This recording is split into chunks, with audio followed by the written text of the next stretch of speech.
মাহতাব ভাই আমার খুব ঘনিষ্ঠ মানুষ, পিরোজপুর জেলা বিএনপির পূর্ণাঙ্গ কমিটির ১ নং সদস্য, পাশাপাশি নির্বাহী কমিটিতে আমি এবং সে পাশাপাশি অবস্থান।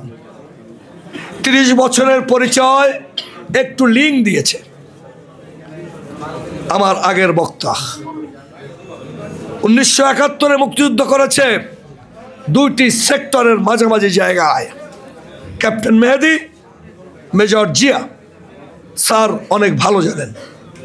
আবার একই সময় পেয়ারা বাগান, যেটি ৮ মাস ৮.৫ মাস স্বাধীন ছিল স্বরূপকাঠি অঞ্চলে, সেখানে তিনি সংগঠিত করেছেন আরও একটি বিপ্লবের।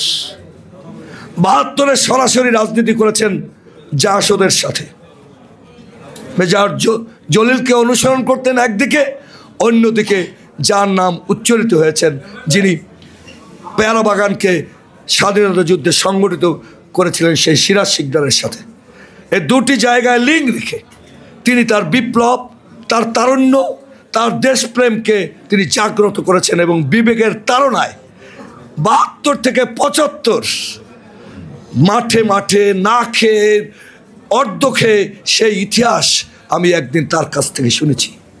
এমনকি ২ দিন না খেয়েছিল রক্ষী বাহিনীর অত্যাচারের ভয়ে পালিয়ে পালিয়ে। সে এক বড় ইতিহাস। দীর্ঘদিন একসাথে চলাফেরা করেছি। মৎস্যজীবী দল তিনি সংগঠিত করতে চেয়েছিলেন, তার অনেক স্বপ্ন ছিল। অর্থনৈতিক কাঠামো তার ভেঙে গিয়েছিল রাজনীতির কারণে। সন্তানকে সঠিকভাবে দিক নির্দেশনা দিতে পারেনি। প্রিয় ভাই, আমি আমার জেলার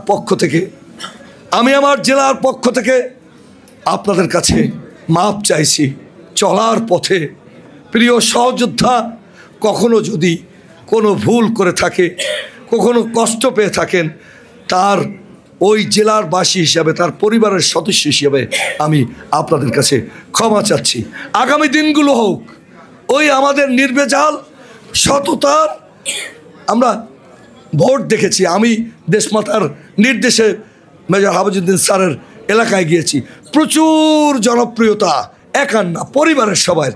আমান ভাই সহ ঢাকা থেকে যারা গিয়েছি তাদেরকে সে বলেছে, না আমি আর তোমাদেরকে সামনে বেরোতে দেব না, ভোট আমার বিজয় প্রয়োজন নেই। কারণ চারিদিকে যেভাবে আমাদেরকে ঘিরে ফেলেছে এবং কোনো লোক আমরাও বেরোতে পারিনি।